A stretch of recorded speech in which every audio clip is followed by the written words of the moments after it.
নমস্কার, আমি রাজেশ। সাথে আমার পুত্র ঋদ্ধি। কিছু কথা বলার জন্য এত মধ্যরাত্রে এলাম। তার কারণ এই সবেমাত্র কাজ থেকে বাড়ি ফিরেছি, একটা খবর পেলাম। সেই খবরটা নিজের লোকের কাছে শেয়ার করার জন্য এলাম। প্রথমত, গণেশ চতুর্থী উপলক্ষে সকল পশ্চিমবঙ্গবাসীকে শুভেচ্ছা জানাই ও সিদ্ধিদাতা গণেশকে বলি যে পশ্চিমবঙ্গকে শস্য শ্যামলা আবার পুনরায় ফিরিয়ে দাও। সবার মাথার ছাদ আর পেটের ভাত আর মান সম্মান মা বোনেদের যেন বজায় থাকে। এই বলে আমি আমার কিছু কথা বলার নিজের লোকেদের কাছে নিজের মতন করে পরিবারের লোক ভেবে কথা বলতে স্টার্ট করছি। বেশিক্ষণ সময় নেব না, 10 মিনিট ম্যাক্সিমাম। আগামী 8ই আগস্ট আরজি করে আমার বোনটাকে যেইভাবে হত্যা থেকে আরম্ভ করে ধর্ষণ, বিভিন্ন লোক বিভিন্ন কারণ বলছে। যাই হোক, কোনো কিছু একটা হয়েছে, নির্মম পাশবিক মৃত্যু তো হয়েছে। তার 1 মাস হতে চলেছে। শাস্তির দাবিতে পশ্চিমবঙ্গের প্রধান ও সবচেয়ে প্রধান ও শ্রেষ্ঠ নাগরিক হলো ডাক্তারবাবু, যাদের ভরসায় আমরা করোনা থেকে, এত মহামারী থেকে বেঁচে ফিরেছি। তারাই আজ ধর্ষিতা ও মৃত্যু যন্ত্রণায়, পাশবিক যন্ত্রণায়, কায়িক যন্ত্রণায় মৃত্যু হয়েছিল। সেই আমার ছোট বোনটা। তার 1 মাসের জন্য হতে চলছে। সেই নিয়ে 8 তারিখ রাজ্যজাগ কর্মসূচি আবার ডাক দেওয়া হয়েছে। আমি জানি চটিচাটা বা কিছু না বুঝে মাতৃশক্তি মা বোনেরা বিভ্রান্ত হয়ে কিছু জায়গায় বসে থেকে এর পক্ষে এসে দাঁড়াচ্ছেন না, এগেস্টে কথা বলছেন। সেটা হতেই পারে, তার কারণ তার মনে এখনো শুভবুদ্ধি জন্মায়নি। যখন শুভবুদ্ধি জন্মাবে হয়তো তখন অনেক দেরি হয়ে যাবে। তার কারণও হলো এই উত্তরটা তার ভবিষ্যৎ প্রজন্মকে তাকেই দিয়ে যেতে হবে।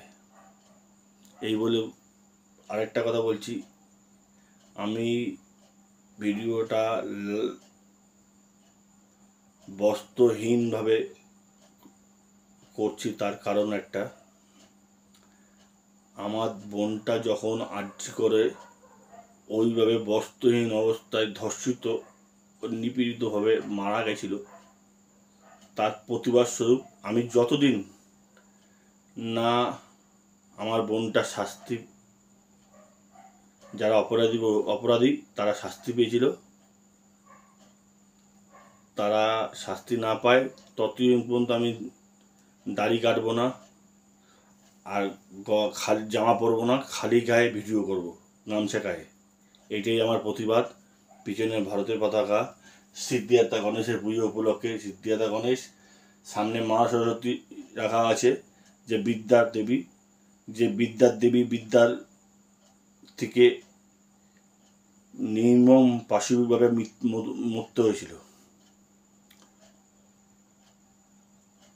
আর একটা কথা বলতে এসেছি, মেনস্ট্রিম মিডিয়া, ইউটিউবার, বড় ইউটিউবার, বড় চ্যানেল, সোশ্যাল মিডিয়ার ইনফ্লুয়েন্সাররা অনেক কথা সিবিআইয়ের নামে বলছে। সিবিআই সাকসেস রেট কিন্তু 75%, না 75 না, 74.7 75%, মোরালে 70% বলতে পারেন সাকসেস রেট। আর এমন কোনো মেন স্ট্রিম মিডিয়া বা ইউটিউবার হয়নি যে সিবিআই খামে ভর্তি রিপোর্ট থেকে রিপোর্টটা বের করে খবর প্রকাশ করবে। এতটাই গোপনীয়তা সুরক্ষা বজায় থাকে ওখানে। আর যা বলছে সব গালগপ্পি গল্প বলছে। সিবিআই কিন্তু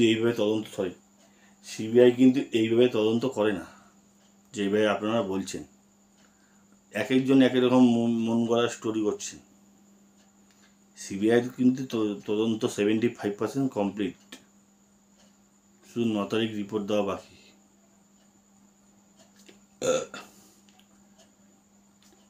সরি, মাফ করবেন, এত রাতে খাওয়া দাওয়ার পর তো ভিডিও করছি, সিজন প্রবলেম হচ্ছে। তো কি স্বার্থ ছিল অত রাতে ওইভাবে পোস্টমর্টম করিয়ে ডেড বডিকে বা আমার অলক্ষ্যে নিয়ে গিয়ে পানিহাটি শ্মশান ঘাটে গিয়ে দাহ করা হয়েছিল। 3 নম্বরে ছিল আমার বোনের শরীরটা, সেখান থেকে নাম কাটিয়ে 1 নম্বরে নিয়ে এসছে। সৎকারের টাকা পর্যন্ত বাবা মাকে পে করতে দেওয়া হয়নি। কোনো এক পানিহাটির এমএলএ ওখানে উপস্থিত ছিলেন। কি জন্য, কি স্বার্থে, কার হুকুমে? এগুলো কিন্তু মানুষ জানতে চায়। সিবিআই কিন্তু ব্যাকডোর দিয়ে এন্ট্রি করে, ফ্রন্ট ডোর দিয়ে না। এই কথাটা মাথায় রাখবেন। আমি আজকে বলে গেলাম, পরবর্তীকালে কোনো এক সময় মিলিয়ে নেবেন এই কথাটা কি এইভাবে তদন্তটা হয়েছিল কি না হয়নি। কার সাথে কেন অত রাতে কোনো এক এমএলএ পানিহাটি মামা শ্মশানে দাঁড়িয়ে থেকে সৎকার করেছিলেন, তার বাবা মাকে সৎকার করার টাকাটা পর্যন্ত দেয়নি। এই প্রশ্নটা আপনাদের কাছে রাখলাম, আপনারা চিন্তা করুন। 2 নম্বর কথা, সামনেই আমাদের মহান পুজো উৎসব, দুর্গা উৎসব বলাটা ভুল, শক্তির পূজা, মা দুর্গা শক্তি, তার পূজা, তার আরাধনা করা, শক্তির আরাধনা করা। আমরা একটা নারী বিচার চাচ্ছি আর একটা মার শক্তির উপাসনা করছি, ভালো কথা, 100% করা উচিত, করবেন না একবারও বলবো না। কিন্তু এটা মাথায় রাখবেন যে আমার বোনটা কিন্তু শাস্তিটা এখনো পায়নি। মাফ করবেন, আমার বোনের দোষীরা এখনো শাস্তিটা পায়নি। পাবে কবে? নভেম্বর মাসের পরে। তার কারণটা ছোট্ট একটা কথা বলি, সুপ্রিম কোর্টের প্রধান বিচারপতি মোস্ট প্রবাবলি নভেম্বর মাসে তার রিটায়ারমেন্ট। নতুন সুপ্রিম কোর্টের প্রধান বিচারপতি আসলে তখনই তার শুনানি হবে, তখনই তার বিচার প্রক্রিয়া শুরু হবে।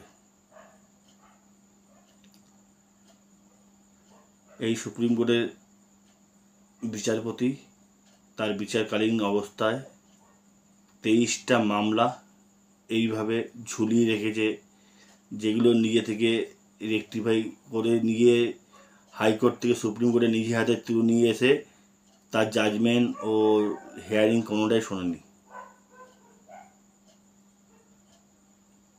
সেটা তার ব্যাপারে, আমি ওই ব্যাপারে সুপ্রিম কোর্টের ব্যাপারে বলার অধিকার বা সাহস বা দুঃসাহস আমার কোনোটাই নেই।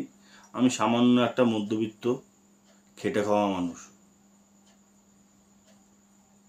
ভারতের পতাকাকে সম্মান করে আমি পিছন দিকে দাঁড়িয়ে, সামনে দাঁড়িয়ে স্বপন দিয়ে বলছি, আমি এই দুঃসাহস কিংবা দুষ্পর্দা যেন না হয় আমাদের সংযুক্ত পরিকাঠামোর শেষ।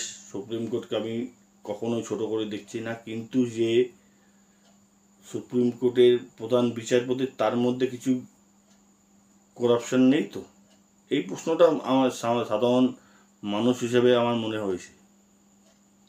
লাস্ট দুটো কথা বলবো, আর কথা দীর্ঘায়িত করব না। রাবণ ছিলেন মহান ধার্মিক, আমাদের ভোলানাথের মহান ভক্ত।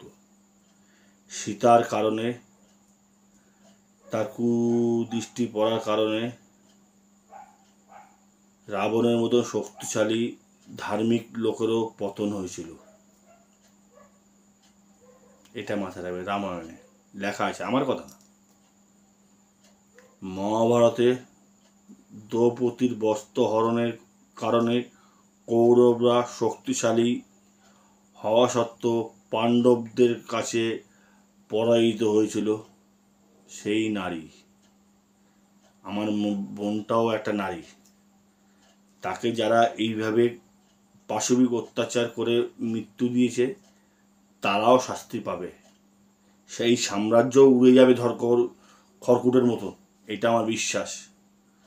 কারণ শ্রীকৃষ্ণ বলে যখন যখন দরকার হবে, পাপের ঘরা পূর্ণ হবে, তখন তখন আমি আসবো পৃথিবীর বুকে তার পরিত্যাগ করতে। শুধু দেখার অপেক্ষা কখন সে কৃষ্ণ ভগবান প্রভু রামচন্দ্র কখন কি বেশে এসে এই সাম্রাজ্যকে ধ্বংস করতে পারে। প্রথমে ধরা পড়ল শিক্ষা দপ্তর, জেলে। তারপর করোনার সময় যেখানে খাদ্যের প্রচণ্ড হাহাকার লেগেছিল, তখন ধরা হলো। তখন থেকে শুরু হলো বাংলাদেশে খাবার পাঠানো স্ক্যাম। খাদ্য আর কি বলবো, নিজেরও হাসি লাগে, লজ্জা লাগে পশ্চিমবঙ্গবাসী হিসেবে বলতে। সারা পৃথিবী যা এটা নিয়ে থুতু করছে, ছিছি করছে। খাদ্য কেলেঙ্কারি, এরপর আসছে স্বাস্থ্য কেলেঙ্কারি,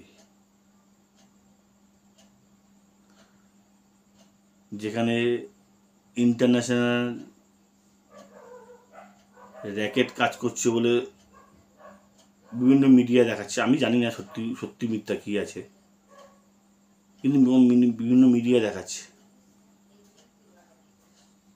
স্বাস্থ্য দপ্তর, আমাদের খাদ্যও গেল, শিক্ষাও গেল, স্বাস্থ্যও গেল। বারে পশ্চিমবঙ্গ বা এইভাবে কি আর কতদিন চলতে পারে?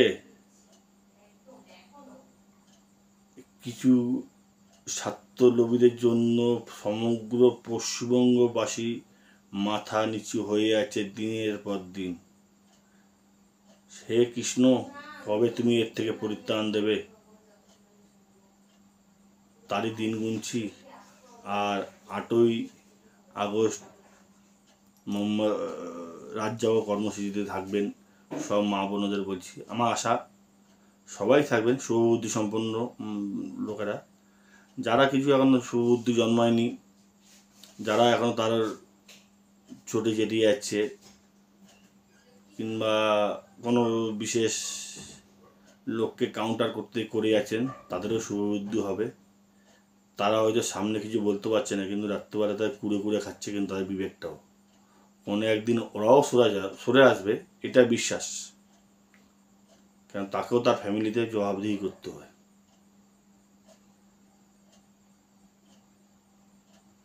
পুজোর মাঝে কখনোই ভুলবেন না যে আমার বোনটা শাস্তি পায়নি, বোনের দোষীরা শাস্তি পায়নি। পুজো নিশ্চয়ই শক্তির পুজো করবেন, আরও শক্তি নিজেকে সঞ্চয় করবেন। এই যুদ্ধে নেমেছেন, তার বিচার পাবিয়ে ছাড়তে হবে।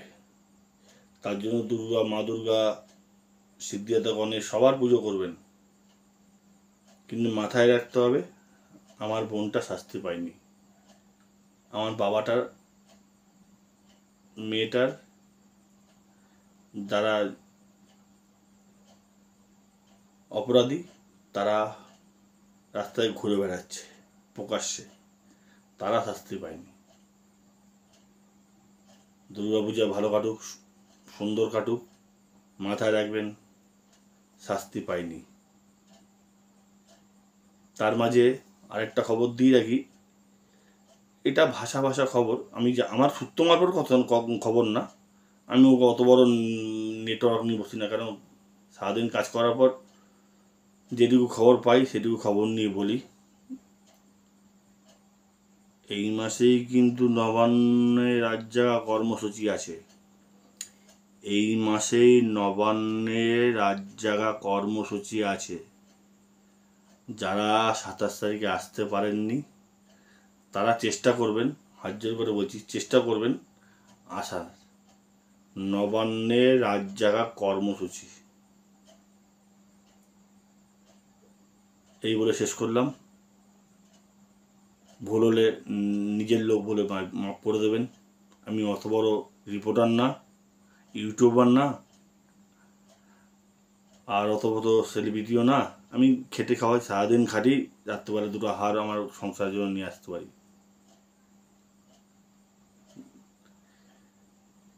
বড়রা ভালোবাসা দিয়েন, আশীর্বাদ করেন। ভালো লাগলে শেয়ার, কমেন্ট, লাইক করবেন। এই বলে রাখলাম। সনাতন হিন্দু ধর্মের জয়, ভারত মাতার জয়।